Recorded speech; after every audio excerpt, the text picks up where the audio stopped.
Hey guys, this is David Russell, the RV Shepherd. Today I want to go over this inspection with you and show you something you seriously need to watch out for. This is probably the #1 cause of RV fires today.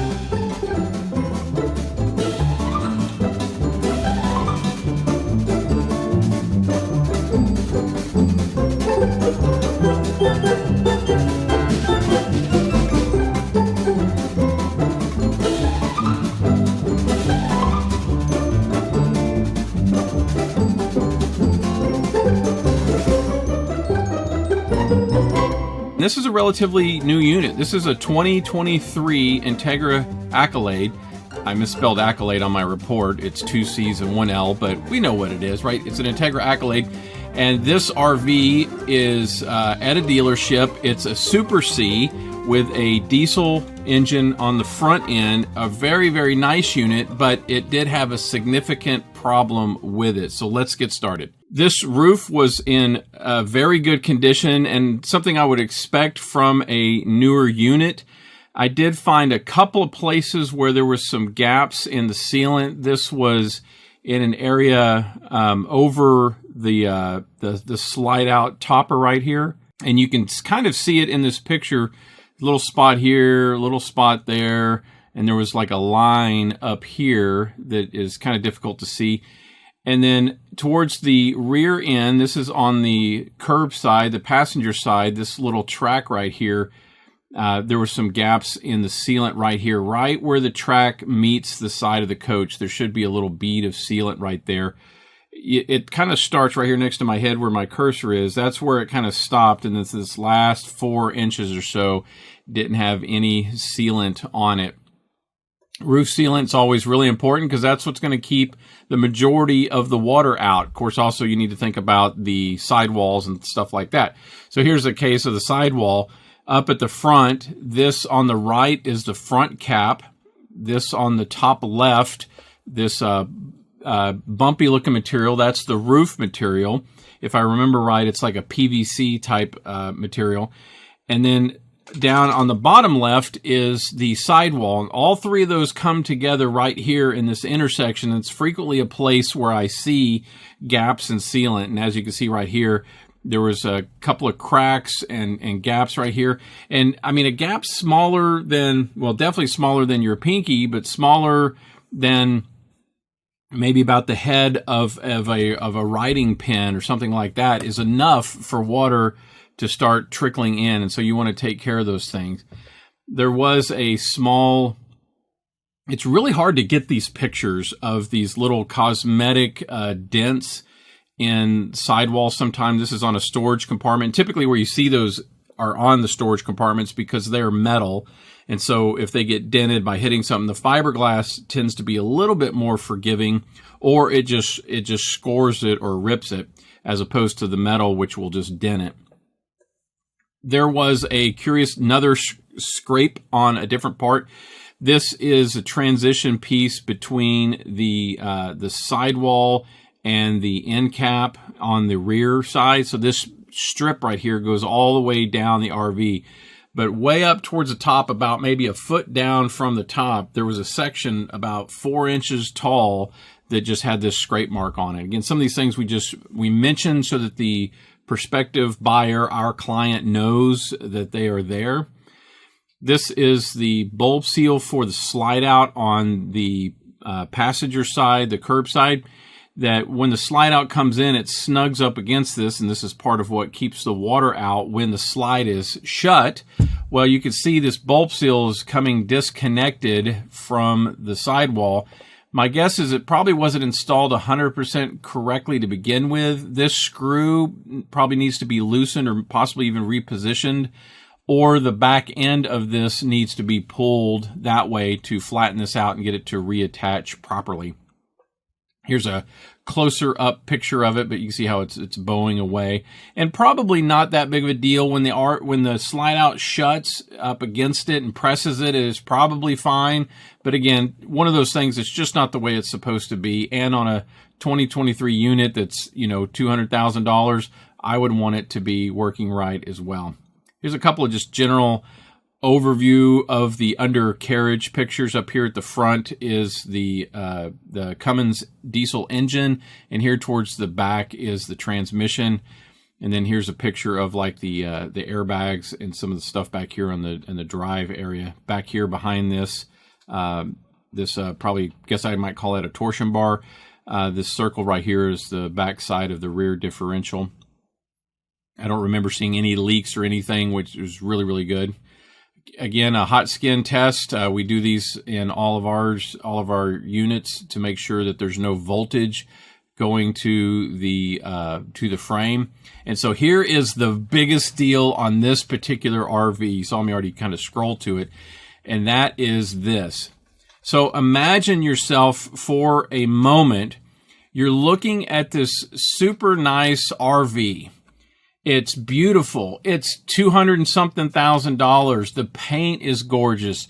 The layout is great. The flooring is great. The furniture is great. It's just a beautiful, beautiful rig.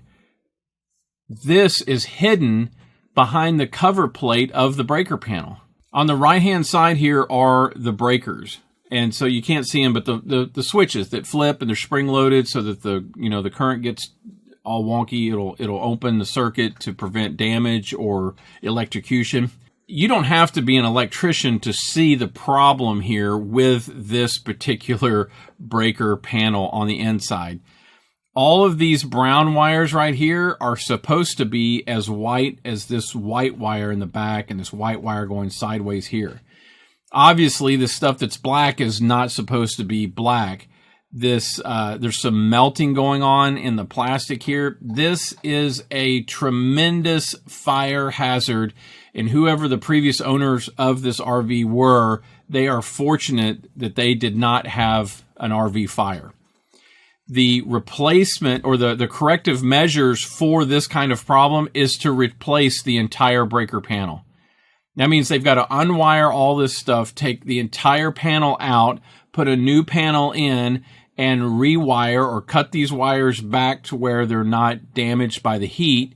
And hopefully there's enough extra wire there to pull them forward to get them plugged in and ready to go. If this is something you want to check yourself, listen, this is important because you don't want to get electrocuted. There's several things you need to do. Number one, you need to turn off, or what I recommend doing is completely unplugging your RV power from shore power.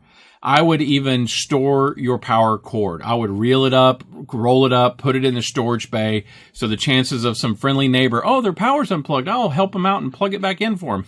That won't happen. Number two, make sure your generator is not running, because when your generator is running, it's sending power to this panel as well. Number three, make sure your inverter is not inverting power, not taking power out of the batteries, DC power out of the batteries, and making AC power and sending it to whatever circuits it supplies, because then, again, you might have power going through here.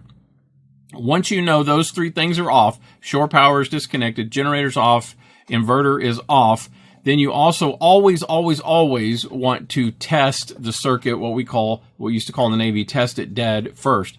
You get your multimeter, you put it on volts AC, and you do a test across the positive and negative terminals on here, and do it in several places. You can do it in every place to make sure that there is no electricity running through here before you start putting a screwdriver or your fingers in there. I don't want to see any of you get electrocuted. So do that if you're going to check. And then typically, so the first thing you have to do is unplug those things, unplug power, turn off the generator, turn off the inverter. Then there's a couple of screws that allow you to pull off the cover so that you can look into your breaker panel like this. And then you get your multimeter and you test it dead, that there's no power. And then you can go to work checking these connections. All these connections should be tight. Now, it's very difficult to test the tightness of these connections after damage like this has occurred, because the heat buildup can cause these screws to seize. But in a normal panel, they should turn just fine and they should be snug. Let me pause here for a second and pull up a normal panel. Little different orientation, but you can see that this is a healthy panel. There's all the breakers, all the white wires are white and not brown and burnt. There's no melting down here on these bars. So this is what, whether it's sideways or vertical or horizontal like this, it doesn't matter. But this is what a healthy interior looks like. This is what a severely damaged interior looks like. This is really, really bad. I can't stress that enough.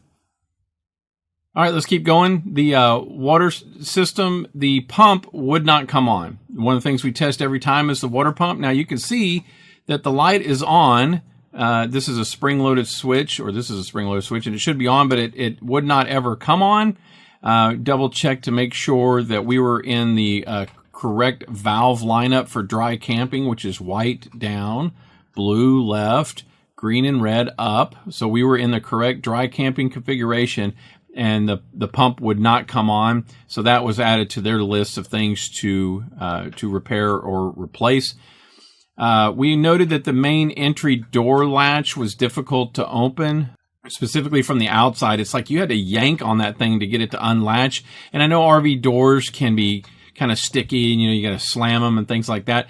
But this one was more so than it should be. It made it annoying to go into the RV. Every time you wanted to open the RV, you'd have trouble doing it. That's kind of a pain.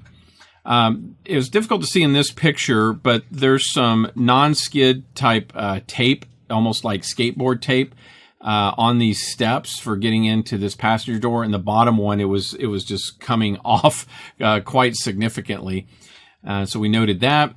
There was some problems with the slide out or the awning. The main awning, as it deployed, would come in contact with the slide out topper mechanism right here. It's literally, it would come down. See if I can blow this up a little bit. It would come down and it would hit it and bump over it and then keep going, which is not something that should be done. I've got a little video here I'll show you in just a second. Here's a close-up of it. So let's take a look at this video. I don't know how loud it'll be, but the audio doesn't matter as much as watching it deploy. Right there. Boom. And it kind of, you see how it kind of stops and hesitates and then goes at it again. So here's one more time. Boom. And then it kind of pushes past it. So that is just something that shouldn't be that way. Oh, here's another one of it coming in. So it kind of hits it right here and drags over the top of it. So over time, that's gonna create wear and tear, and it's, again, one of those things that just should not be that way. We had water in the ice. I talk about this all the time. I don't know what it is about RV refrigerators, in residential refrigerators in RVs. The ice maker never works.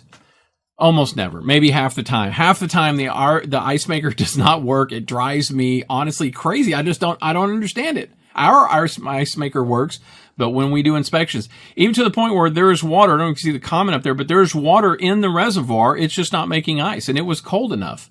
I mean, literally, like I reach up there and put my fingers in, I'm like, yep, there's water in the ice tray, but it's not making ice in this case.